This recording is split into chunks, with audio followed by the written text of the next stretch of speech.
itsura niya kapag nakasuot na sa atin. Hello everyone! Samahan niyo ako mag-promote at nandito naman ako para ibudol kayo. So this is from Hati Diary and buy one get one free na siya. So what are you waiting for? Grab mo na! So syempre, para naman mas ma-encourage kayong bumili, itatry natin mismo sa sarili natin para makita nyo yung kagandahan ng item na to. So tara na! Let's go! So ganito yung itsura niya kapag nakasuot na sa atin. Super fitted. Maganda talaga yung item ni Hati Diary kasi nakakatulong siya para yung cuts natin, yung mga baby cuts natin, para mawala. So, kaya ito ang Hati Diary. Ito yung isa niya. Bilang siya sabi-sabi ko na wala siyang kaya sa mga gustong mag-avail, available dyan sa ating yellow basket. Check out mo.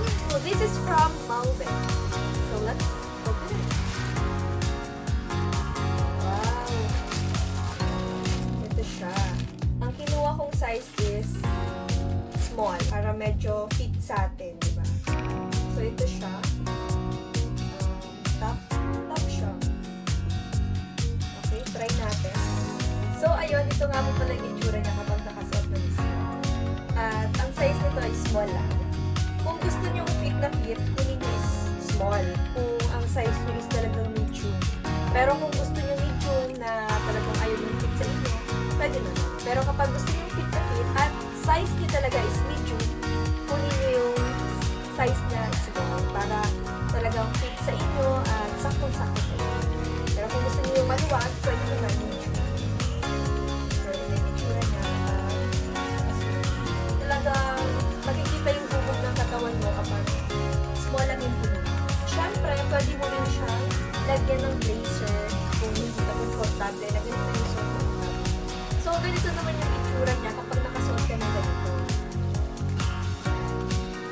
Kung gusto mo ganito at dito ka mas komportable, pwede kahit saan. Ganyan yung itsura niya. So, sa mga gustong mag-avail, available here